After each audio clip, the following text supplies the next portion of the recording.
This is a fictional account of an African American woman named Susan and her interaction with the American dream during the Civil Rights Movement.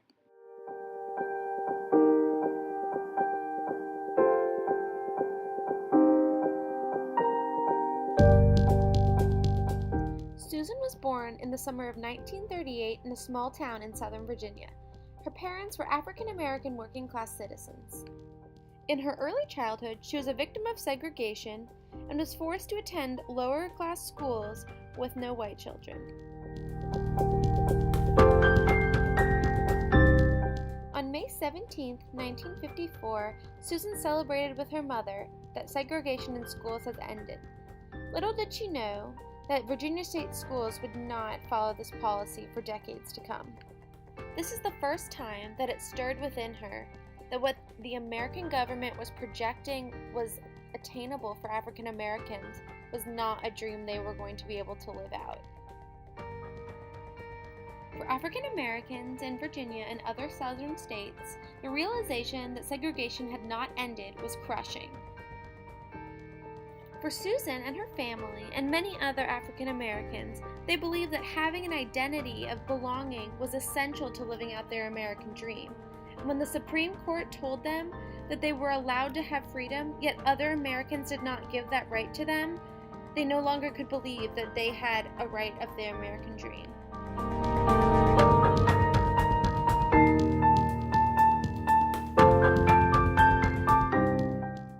During her teenage years, Susan became crushed as she watched her family and friends lose control of their economy, their culture, and their identity because of their skin color. As she entered her 20s, speakers such as Martin Luther King Jr. and Malcolm X became the center stage of the Civil Rights Movement, and they were advocating for African Americans to have their dreams and needs met.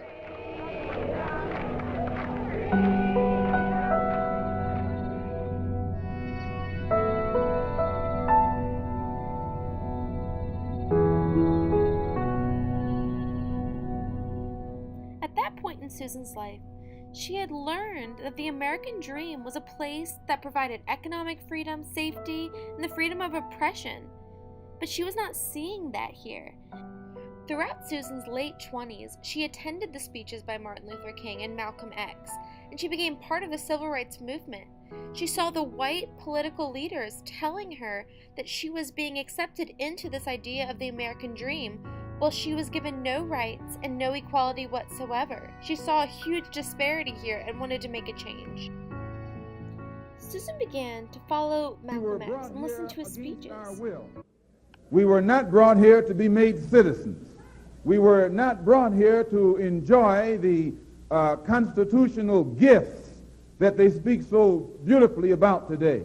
And because we weren't brought here to be made citizens today, now that we've become awakened to some degree and we begin to ask for those things which they say are supposedly for Americans, they look upon us with hostility and unfriendliness. It was at this point in Susan's early 30s that she wanted to look at her family's history and decipher what the purpose of the American dream was for her culture and her identity. When she realized that all of the American immigrants that had come from European countries had made the choice to follow their American dream for economic and religious and cultural freedom, while her descendants were chained to ships. It was all about the struggle in this case, and there were no rewards or no free will or choice.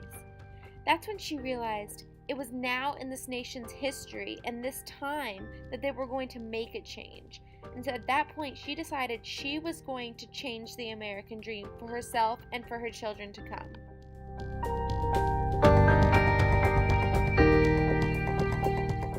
At this point in her life, Susan was now in her mid-30s and could not stop reflecting on the effects segregation and the Civil Rights Movement had had on her life. Since she was a child and she found out that schools would no longer be segregated, she wished to be a veterinarian.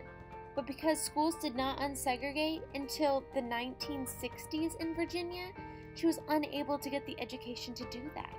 And so she worked at a grocery store. The effects of segregation were far-reaching in Susan's life. While she was at civil rights rallies, she had fallen in love with a man.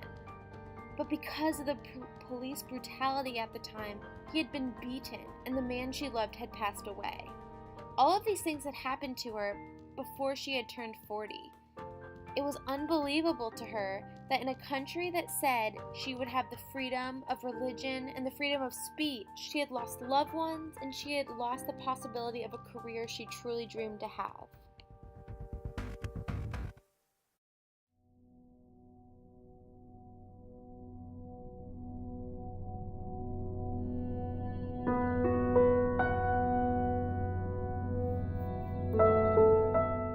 What it all boiled down to for Susan was an issue of identity. Like Malcolm X said, I don't even consider myself an American. If you and I were American, there'd be no problem.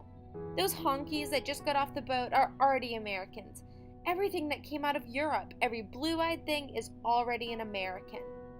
Those words rang true to her and all of the other African Americans in her community. The issue was they could not have an American dream because they were not treated as Americans. Stories like Susan's are told all over America with people that are all in minorities, of different sexual orientations, different genders, and different races. The American dream for our country was formed with a dream of economic and social mobility and safety. But it is evident that as we look through history that this was never attainable.